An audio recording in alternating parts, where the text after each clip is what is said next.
सुमिरि पवन सुत पावन नामो, अपने बस करी राखे रामो। बोलो बजरंग बली की जय हो, कार्तिक महात्म्य की जय हो। आज आपको कार्तिक महात्म्य का 13वां अध्याय सुना रही हूँ। देव ऋषि नारद जी बोले, जलंधर इस बात को सुनकर क्रोधित हो दैत्यों को साथ लेकर चल दिया। चलते हुए इसको शुक्र दिखाई दिया। जल्दी के कारण उसका मुकुट पृथ्वी पर गिर गया और आप भी फिसल गया। दैत्यों की सेना के सैकड़ों विमान आकाश में छा गए। तब उसके दुष्कर कार्य को देखकर इंद्रादि सब देवता छिपकर शिवजी के पास गए और बोले, हे स्वामीन, देवताओं की इस विपत्ति को आप नहीं जानते हो, इस जलंधर को बांध हमारी रक्षा करो। इस प्रकार देवताओं के वचन को सुनकर महादेव जी ने हंसकर विष्णु भगवान को बुलाकर कहा कि आपने संग्राम में जलंधर को क्यों नहीं मारा? आप वैकुंठ को छोड़कर उसके घर जा बसे हो। तो विष्णु बोले, आपके अंश से उसका जन्म है और लक्ष्मी का भाई है, इसीलिए उस दैत्य को नहीं मारा, आप ही मारिए। शिवजी ने कहा, यह बड़ा तेजस्वी है, इन शस्त्रों से मेरे हाथ से नहीं मरेगा। सब देवताओं सहित आपने तेज का अंश मुझे शस्त्र बनाने के लिए दो। तो नारद जी बोले, तब सब ने अपने अपने तेज दिए। वे सब मिलकर एक हो गए और फिर महादेव जी ने अपना तेज जोड़ दिया। उस बड़े तेज से महादेव जी ने ग्वालों के समूह से एक भयंकर सुदर्शन चक्र बनाया। बाकी बचे तेज से इंद्र ने वज्र बनाया। तब करोड़ों हाथी, रथ और मनुष्य समेत जलंधर कैलाश के पास की भूमि में दिखाई दिया। उसको देख सब देवता जैसे आए वैसे ही छिपकर चले गए तथा शिवजी के गण नंदी, गणेश, स्वामी कार्तिक आदि सब देवता महादेव जी की आज्ञा से युद्ध के लिए आए। फिर कैलाश के पास की भूमि में देवताओं और दैत्यों का शस्त्र अस्त्रों से पूर्ण युद्ध हुआ। वीरों को प्रसन्न करने वाले भेरी, मृदंग और शंख तथा हाथियों, घोड़ों, रथों के शब्दों से भूमि कांपने लगी। शक्ति, तोमर, बाण, मूसल, फरसा आदि शस्त्रों से आकाश भरा हुआ था। भरे हुए रथ, हाथी, घोड़ों से पृथ्वी की ऐसी शोभा हुई जैसे वज्र पर्वतों के शिखर गिरे हों। युद्ध में मरे दैत्यों का संजीवनी द्वारा शुक्राचार्य जी बार बार जिलाने लगे। उसको देखकर देवों ने शिवजी के पास जाकर शुक्राचार्य का सब चरित्र कहा। तब महादेव जी के मुख से भयंकर कृत्या निकली, जिसकी ताड़ वृक्ष के समान जांघ, गुफा के समान मुख है। वह उस विरोध में आकर असुरों का भक्षण करने लगी और शुक्राचार्य को अपने बग में धर के आकाश में अंतर ध्यान हो गई। तब देवता शुक्र को पकड़े देख आनंद से दैत्यों को मारने लगे। शिवजी के गणों से भयभीत दैत्यों की सेना अलग अलग हो गई। गणों के भय से भागी सेना को देख निशुंभ, शुंभ और काल ने भी ये क्रोध करके युद्ध में गए। वर्षा के बादलों की तरह इन तीनों ने बाणों की वर्षा कर शिवजी की सेना को घेर लिया। फिर दैत्यों के बाणों के समूह ने टिड्डी दल की तरह आकाश को घेर लिया और गणों को कांपाने लगे। सैकड़ों बाणों से घायल हुए गणों के शरीर से रुधिर बरसने लगा। तब फिर गिरे हुए वे सब गण तीतर बीतर होकर युद्ध छोड़कर भाग गए। फिर नंदी, गणेश और स्वामी कार्तिक ने अपनी सेना को भागी हुई देखकर क्रोध करके वेग से दैत्यों को रोक दिया। आगे की कथा कल है। आज तो इतनी कार्तिक महात्म्य 13वां अध्याय समाप्त। अब आपको धनतेरस की आज बहुत बहुत बधाई दे रही हूँ। अब आपको धनतेरस की कथा सुना रही हूँ।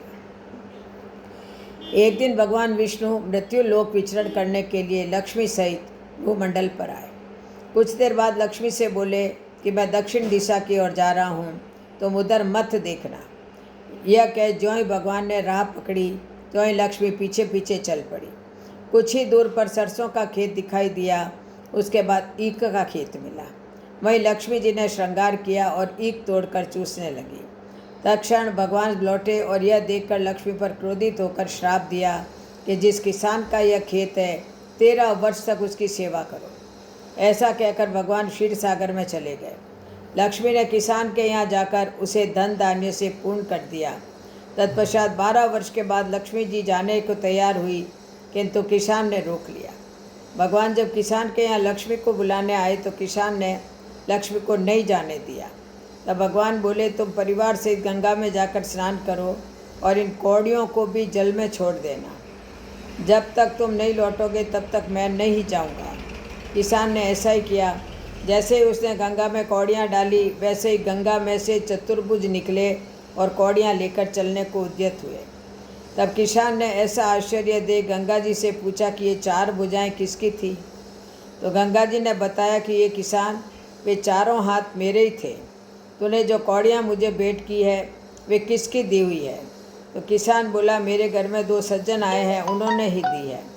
गंगा जी बोली, तुम्हारे घर में जो स्त्री है वह लक्ष्मी है और पुरुष है वो विष्णु भगवान है। तुम लक्ष्मी को जाने देना, नहीं तो पुनः उसी भांति हो जाओगे। यह सुनकर जब वह घर लौटा तो भगवान से बोला कि मैं लक्ष्मी जी को नहीं जाने दूंगा। तब भगवान ने किसान को समझाया कि इनको मेरा श्राप था, जो कि 12 वर्ष से तुम्हारी सेवा कर रही है। फिर लक्ष्मी चंचल होती है, इनको बड़े बड़े नहीं रोक सकते। किसान ने हठपूर्वक पुनः कहा, नहीं, मैं लक्ष्मी जी को अब नहीं जाने दूंगा।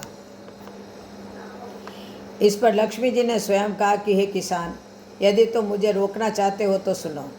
कल तेरस है, तुम अपना घर स्वच्छ रखो, रात्रि में घी के दीपक जलाकर रखना, तब मैं तुम्हारे घर में आऊँगी। उस समय तुम मेरी पूजा करना, किंतु मैं तुम्हें दिखाई नहीं दूंगी। किसान ने कहा कि ठीक है, मैं ऐसा ही करूँगा। इतना कहा और सुन लेने के बाद लक्ष्मी जी 10 दिशाओं में फैल गई। भगवान देखते ही रह गए। दूसरे दिन किसान ने लक्ष्मी के कथनानुसार पूजन किया। उसका घर धन धान्य से पूर्ण हो गया। इसी भांति वह हर वर्ष तेरस के दिन लक्ष्मी जी की पूजा करने लगा। उस किसान को ऐसा करते देखकर कितने ही लोगों ने पूजा करनी शुरू कर दी। अब धनतेरस की दूसरी कथा। एक बार यमराज ने अपने दूतों से प्रश्न किया, क्या प्राणियों के प्राण हरते समय तुम्हें किसी पर दया भी आती है। यमदूत संकोच में पड़कर बोले, नहीं महाराज, हम तो आपकी आज्ञा का पालन करते हैं, हमें दया भाव से क्या प्रयोजन। यमराज ने फिर प्रश्न दोहराया, संकोच मत करो, यदि कभी तुम्हारा मन पसीजा है तो निडर होकर कह डालो। तब यमदूतों ने कहा, सचमुच एक घटना ऐसी घटी कि जब हमारा हृदय कांप गया। हंस नाम का राजा एक दिन शिकार के लिए गया। वह जंगल में अपने साथियों से बिछुड़कर भटक गया और दूसरे राजा की सीमा में चला गया। वहाँ के शासक हेमा ने राजा हंस का बड़ा सत्कार किया। उसी दिन राजा हेमा की पत्नी ने एक पुत्र को जन्म दिया। ज्योतिषियों ने नक्षत्र गणना करके बताया कि यह बालक विवाह के 4 दिन बाद मर जाएगा। राजा हंस के आदेश से उस बालक को यमुना के तट पर एक गुफा में ब्रह्मचारी के रूप में रखा गया। उस तक स्त्रियों की छाया भी नहीं पहुंचने दी, किंतु विधि का विधान हो तो अडिग होता है। संयोगवश एक दिन राजा हंस की राजकुमारी यमुना के तट पर निकल गई और उसने उस ब्रह्मचारी बालक से गंधर्व विवाह कर लिया। चौथा दिन आया और राजकुमार मृत्यु को प्राप्त हुआ। उस नवपरिणीता को करुण विलाप सुनकर हमारा हृदय कांप गया। ऐसी सुंदर जोड़ी हमने कभी नहीं देखी थी। वे कामदेव तथा रति से कम न थे। इस युवक को गालग्रस्त करते समय हमारे अश्रु भी थम न पाए थे। यमराज ने द्रवित होकर कहा, क्या किया जाए, विधि के विधान की मर्यादा हेतु हमें ऐसा अप्रिय कार्य करना पड़ा। तब दूत के पूछने पर यमराज ने अकाल मृत्यु से बचने का उपाय बताते हुए कहा कि धनतेरस के पूजन एवं दीपदान को विधि पूर्वक पूर्ण करने से अकाल मृत्यु से छुटकारा मिलता है। जहाँ जहाँ जिस जिस घर में यह पूजन होता है वहाँ अकाल मृत्यु का भय पास नहीं फटकता। इसी घटना से धनतेरस के दिन धन्वंतरी पूजन सहित दीपदान की प्रथा का प्रचलन हुआ। बोलो धनतेरस की जय हो, लक्ष्मी माता की जय हो। अब आपको आज है मंगलवार की कथा सुनाती।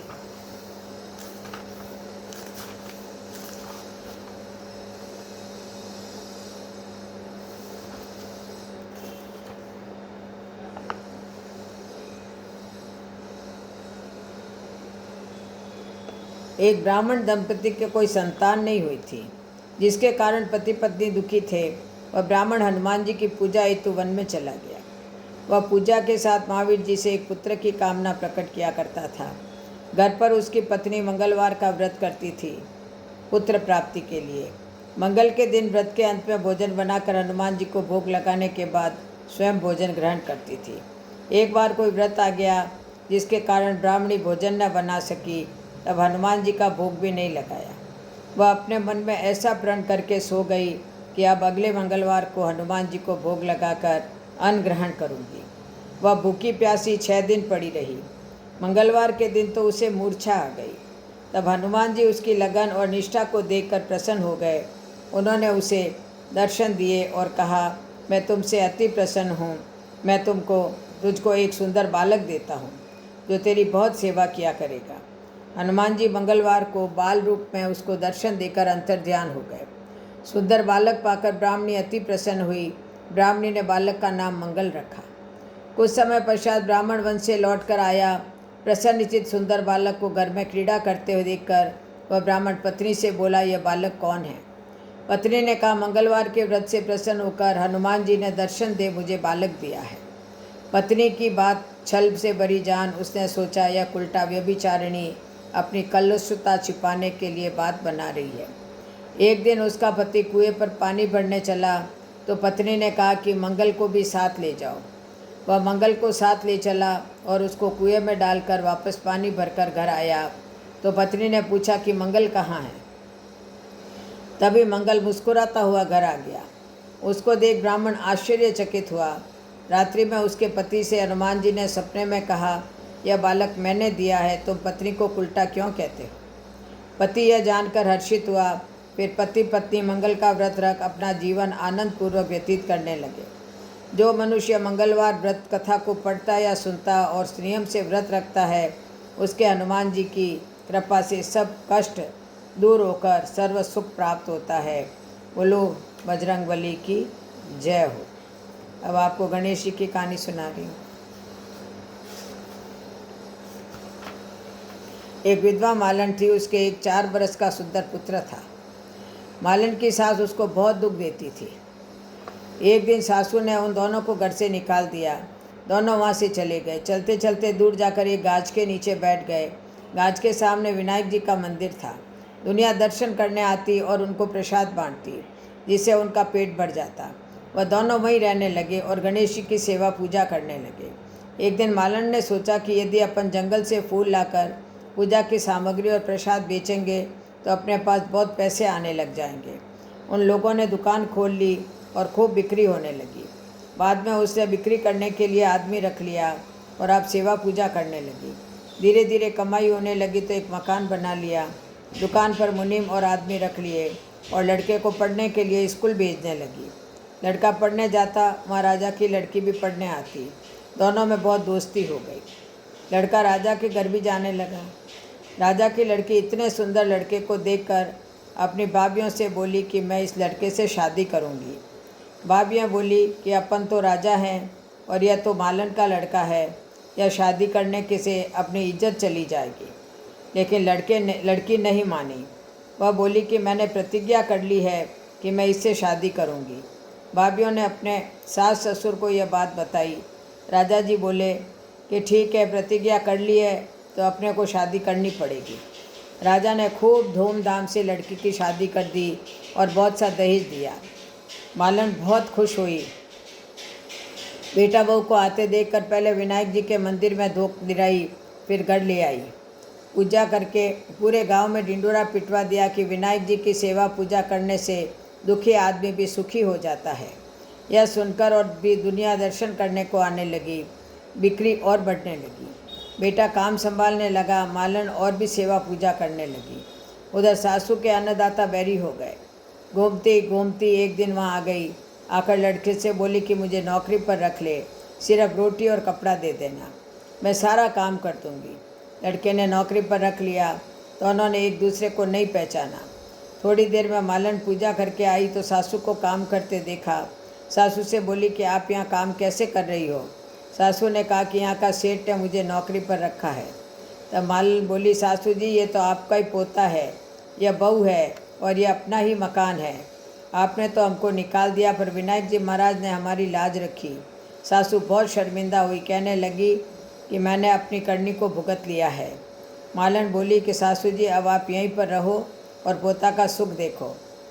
उसके बाद सासू वहीं रहने लगी। हे विनायक जी महाराज, जैसे मालन को धन दिया वैसा सबको देना, कहता ने सुनता ने हुंकारा बता ने अपने सारे परिवार को देना। बोलो विनायक जी महाराज की जय हो। अब आड़ी बाड़ी की कहानी। आड़ी बाड़ी सोना की बाड़ी, जी में बैठी कान कुआड़ी, कई कई मांगे 36 करोड़, देवता मांगे बाड़ी सींचा कई कई होवे, अन्न होवे, धन होवे, लाच होवे, लक्ष्मी होवे, बिछड़ियारो मेल होवे, निपुतिरे पुत्र होवे, सासुरो पुरसण, बहुरो जीमण, उठ भाई तपसी, जिम भाई लपसी, बाईरो थान, बजैरो मान, थाने थारी वार्तारो फल, और माने माने व्रतरो फल। बोलो कार्तिक महात्मे की जय हो, आड़ी बाड़ी की जय हो, लपसी तपसी की जय हो, राई दामोदर भगवान की जय हो। धनतेरस की सबको बहुत बहुत बहुत बहुत बधाई हो। जय श्री कृष्ण।